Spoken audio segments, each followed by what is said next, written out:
Evan surveyed the scene and picked his spot, right in the center of the green where all the paths met. Anyone walking across the green would have to pass his stand. And who could resist lemonade on a day as hot as this? But first, he wheeled his wagon off to the side, parking it halfway under a huge rhododendron.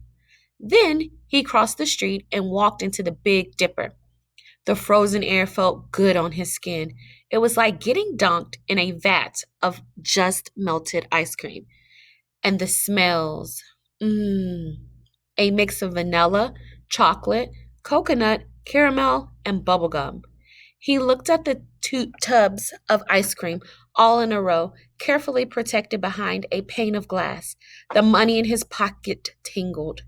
He had plenty left over after buying 5 cans of frozen lemonade mix with his earnings from yesterday. What would it hurt to just buy one cone? Or a milkshake? Or maybe both? Can I help you?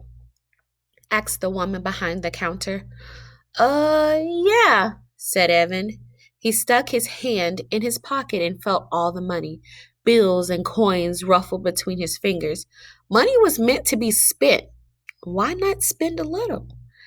I Evan could just imagine how good the ice cream would feel sliding down his hot throat. Creamy, sweet, like cold, golden deliciousness. He let his mind float as he gazed at the swirly buckets of ice cream. The sound of laughter brought him back to the earth in a hurry. He looked around. It was just some girls he didn't know at the water fountain, but it had sounded like Megan Moderati. Can you please tell me how much a glass of lemonade cost? $3, said the woman. Really? Said Evan. That much? How big's the cup?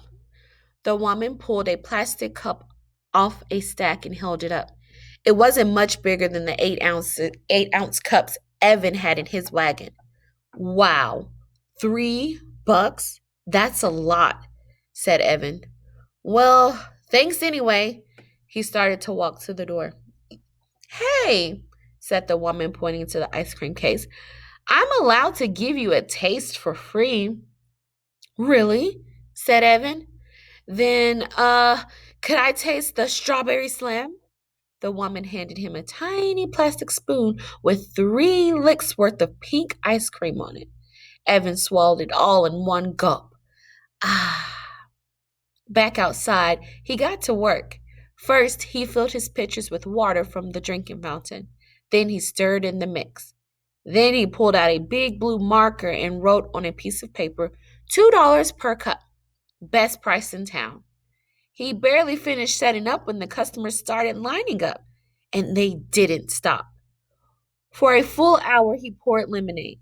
The world is a thirsty place, he thought, as he nearly emptied his fourth pitcher of the day. And I'm the lemonade king. Later, Evan would think of something his grandmother said. Pride goeth before a fall. When Evan looked up, there was Officer Ken, his hands on his hips, looking down on him. Evan gulped. He stared at the large holster gun strapped to Officer Ken's belt. Hello, said Officer Ken, not smiling. Hi, said Evan. Officer Ken did the bike rodeo every year at Evan's school. He was also the cop who had shown up last fall when there was a hurt goose on the recess field. Officer Ken was always smiling. Why isn't he smiling now? Evan wondered. Do you have a permit? Asked Officer Ken. He had a very deep voice, even when he talked quietly, like he did now. You mean like a bike permit? That's what the rodeo was all about. If they passed the rodeo, the third graders got their bike permits, which meant they all were allowed to ride to school. No, I mean a permit to sell food and beverages in a public space. You need to get a permit from the town hall and pay a fee for the privilege. Pay the town hall to run a lemonade stand?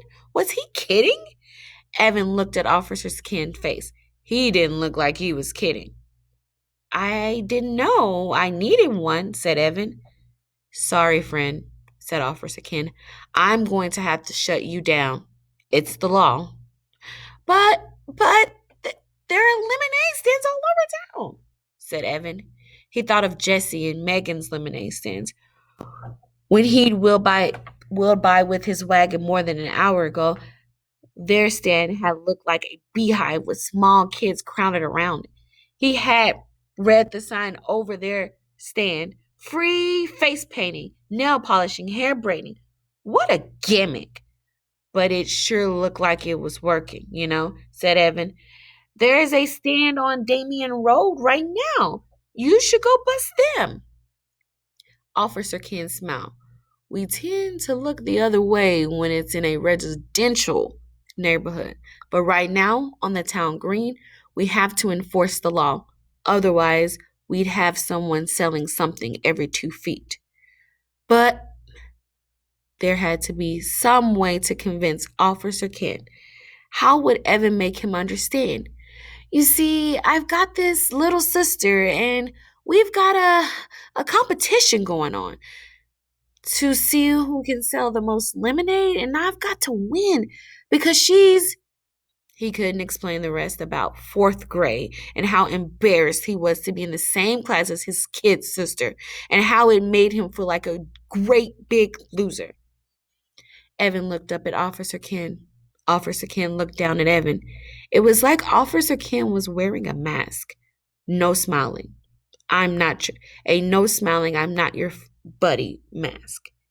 Then Officer Ken shook his head and smiled, and the mask fell off. I've got a little sister too, he said.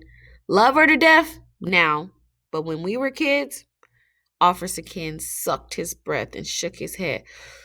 Whew. Then the mask came back, and Officer Ken looked right at Evan for 10 very stern seconds. Tell you what, said Officer Ken, I do have to shut you down. The law's the law. But before I do, I'll buy one last glass of lemonade. How's that sound? Evan's face fell. Sure, he said without enthusiasm. He poured an extra tall cup and gave it to the policeman. Officer Ken reached into his pocket and handed Evan a $5 bill. Keep the change, he said. A contribution to the Big Brother Fund. Now clean up your things and don't leave any litter behind.